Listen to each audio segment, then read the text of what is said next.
महाराज, इस शराबजादे ने तुम्हारी दुनिया उजाड़ दिया। महाराज, इसने मेरी बर्बादी में कोई कसर नहीं छोड़ी और मैं इसे कुत्ते की फांसी मारूंगा, कुत्ते की। लेकिन बलवीर सिंह, ये तुम्हारे बेटे दीप के साथ जो ये लड़की आई है, ये लड़की कौन है? महाराज, ये लड़की कोई और नहीं, ये आपकी बेटी राजकुमारी दीक्षा है। क्या? जिसके खून के इल्जाम में हमें जेल भेजा गया था। ये बाबा कल्याणी मल के पास थी। महाराज, आपकी बेटी नहीं बोलेगी। लेकिन हमारी बेटी क्यों नहीं बोलेगी? क्योंकि आपकी बेटी के सर पर जादू का असर है और ये बदतमीजी कल्याणी मल ने किया है। बलवीर सिंह, तुम कह रहे हो कि हमारी बेटी के ऊपर जादू का असर है? हाँ, लेकिन जब बाबा की दी हुई अंगूठी हमारे बेटी के हाथ में है, तो हमारी बेटी के ऊपर जादू कैसे असर कर गया? हाँ महाराज, लेकिन ऐसा हो सकता है कि आपकी बेटी बाबा कल्याणी मल के पास थी। सबसे पहले ही राजकुमारी के हाथ की अंगूठी उतार कर वो अपने कब्जे में ले लिया हो, तब जादू का असर हुआ।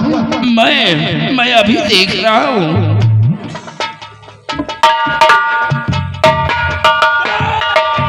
क्या हुआ महाराज?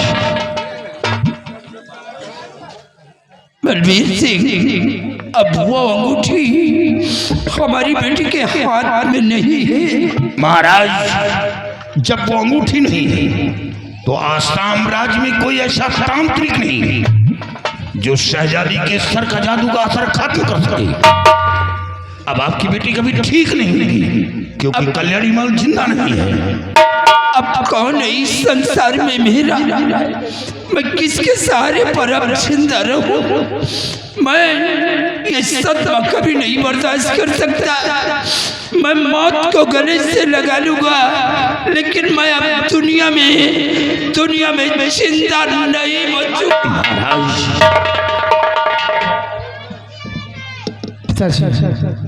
आप अंगूठी की बात कर रहे हो? हाँ, जिस वक्त जल्लाद मुझे रात और बार से घसीटते हुए ले जा रहा था, उस वक्त राजकुमारी जी वहां पर आई थी और अपने हाथ की अंगूठी उतार कर मेरे हाथ में पिनाया था। क्या राजकुमारी अपने हाथ की अंगूठी उतार कर तेरे हाथ में पिनाया था? हाँ पिताजी। क्या वो अंगूठी है? हाँ, मेरे पास वो अंगूठी। बेटी, वो अंगूठी हमें दो।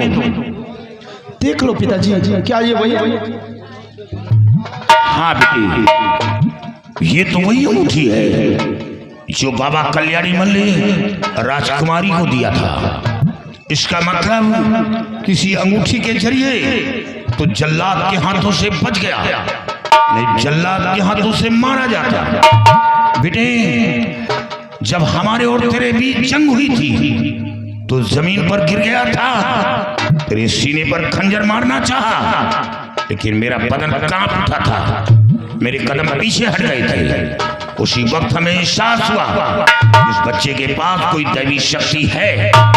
बेटे, यह अंगूठी शहजादी के हाथ में डाल दो। अगर माँ काली ने चाहा तो राजकुमारी के सर का जादू का असर खत्म हो जाएगा।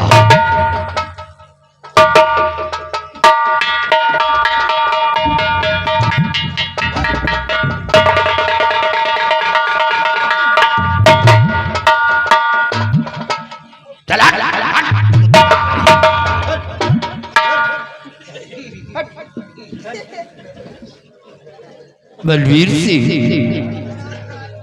आखिरी वक्त मैं तुमसे कुछ कहना चाहता हूँ।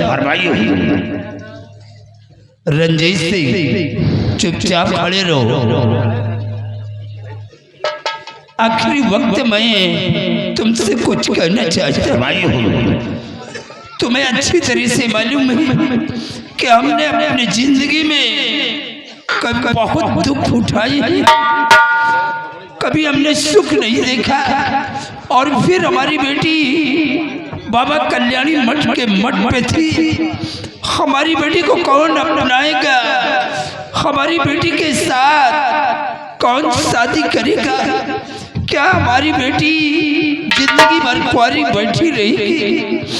अगर तुम मुझे कुछ साल देखना चाहते हो तो हमारी बेटी को अपनी बहू स्वीकार कर लो, वरना मैं जहर खा करके मर जाऊंगा। नहीं महाराज, आप ऐसा नहीं करेंगे। हुजूर, मैं जानता हूँ कि जिंदगी में आपने कभी सुख नहीं देखा।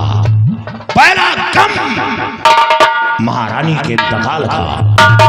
महारानी जी एक बेटी का जन्म देकर ईश्वर को प्यारी हो गई। पहला गम महारानी जी का। दूसरा गम राजकुमारी का। जब ये 5 वर्ष की हुई तो गर्दिश पीछा हो गया। राजकुमारी जी की आवाज चली गई। 12 वर्ष बीत गए, आप आंसू बहाते रहे। मैं जानता हूं चंद लम्हों के लिए आपके चेहरे पर खुशी आई, तो ये दरिंदा उस खुशी को छीन लिया महाराज। और फिर अब वो गम देना नहीं चाहता जो गम आपने अपने सर उठाया है।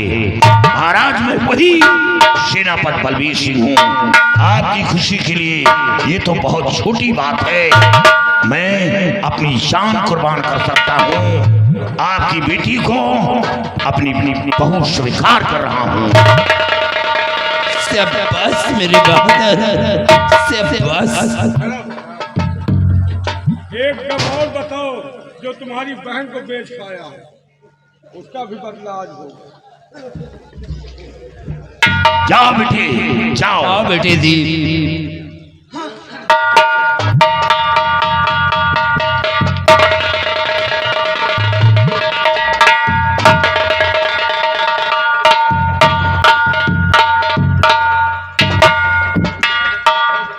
बेटा दी, हमारे पास आओ।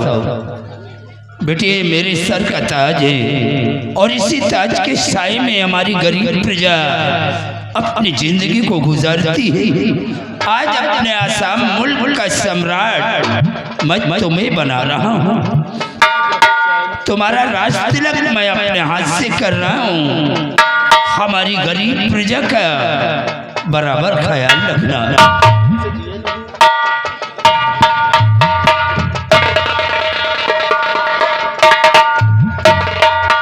और बलबीर सिंह, इस शरामजादे शैतान को ऐसी मौत दो कि देखने वालों के रूह कांप जाए।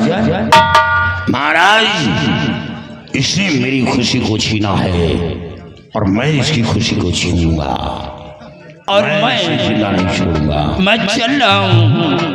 अब अपनी बाकी की जिंदगी मैं जा रहा हूँ महेश के माँ के साथ। पहले स्नान करूंगा गंगा जी में, दोनों आदमी, फिर भगवान की भजन करूंगा। जाओ, कुछ भी करो, जाओ। रंजीश बेटे, यहाँ आओ। ये वो दरिंदा है बेटे, तुम्हारी माँ का बलात्कार किया, तुम्हारी माँ का सरेआम इज्जत लूटा, और अब वो वक्त आया है कि तुम इसके बदन की चमड़ी खरोच कर बाहर कर इसके जिस्म से ये शाही लिबास उतार लो।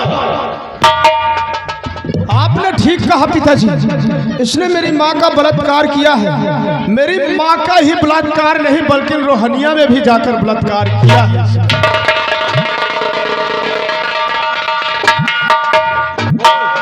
रोहिनिया भी गया था, रायबरेली। उदारो महामंत्री रणजीत सिंह, रणजी नहीं, अब तुम साले बखलंडी हो गए। साले हराम खोर छीनरा, कहाँ कहाँ तुम पहुँचे रहा तो धड़धड़ाए रहा था। साले कहाँ कहाँ जाओगे तुम? हराम खोर के ही का कमीना, तूने मेरी मुझसे जिंदगी छीना था। और मैंने कहा था, मेवा उबिया ने कहा जल्दी मार डालेगा, कहा तुरंत मार छोड़। मैंने कहा था कभी तुझे चैन की नींद सोने नहीं दूंगा। आज वो वक्त आ गया है, साले तुझे तड़पा तड़पा कर मारूंगा, वो भी कुत्ते की मौत मारूंगा। कब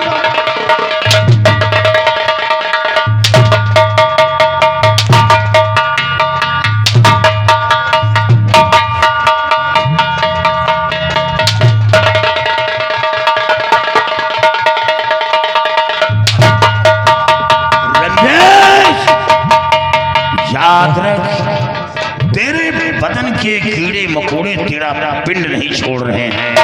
नहीं छोड़े। ये जहां जाते हो ये कीड़े मकोड़े तेरे साथ लगे रहते हैं और ये कीड़े मकोड़े कुछ नहीं कर पाएंगे। कीड़े मकोड़े नहीं लेकर चलता मैं।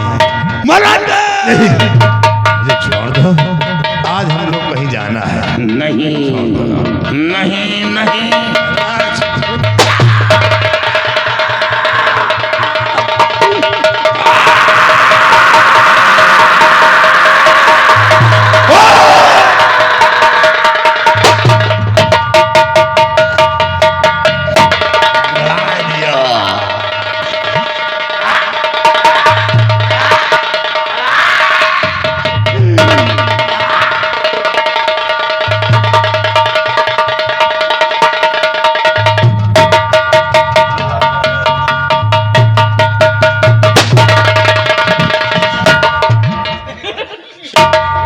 चबाल ही सुधार भाई। हो नसीब के तेज, ये तुम्हारी मेहनत का फल नहीं है, तुम्हारी माँ की मेहनत का फल है। क्योंकि तुम्हारी माँ तुमसे बहुत उम्मीद की थी, बड़ी बड़ी मिन्नतें मांगी थी और सब बिने कही भाई तो बेटे बहू को लेकर आओ और मैं चल रहा हूँ। चलो अब अपनी नई जिंदगी की शुरुआत करते हैं। वैसे कहे वाली बात नहीं, मशीन बढ़िया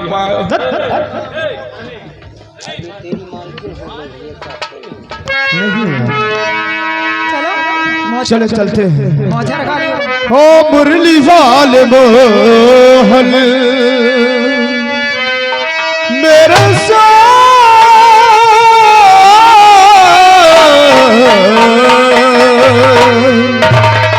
ओ मुरली वाले मोहन मुरली तुम बजाना, ओ मुरली वाले मोहन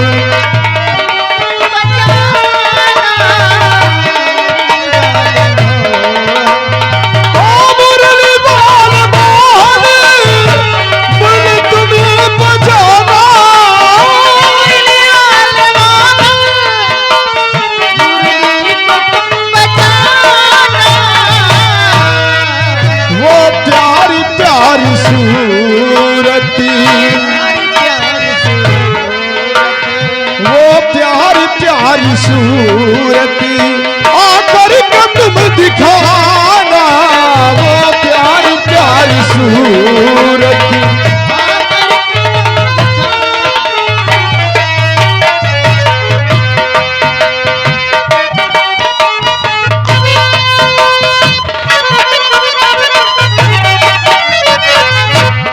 हेलो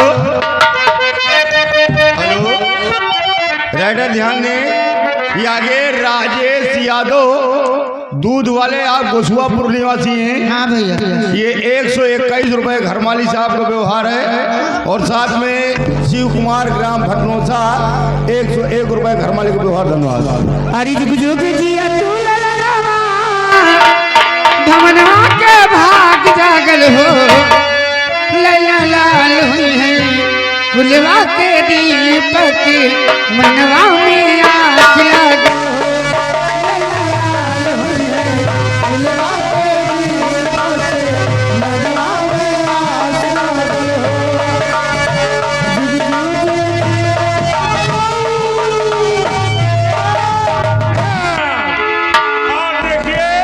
हमारे कंपनी के जाने माने हमका लगा जीगा कहाँ हो यार। जाने माने मशहूर कलाकार हमारे सर्व सम्मानित माननीय हीरा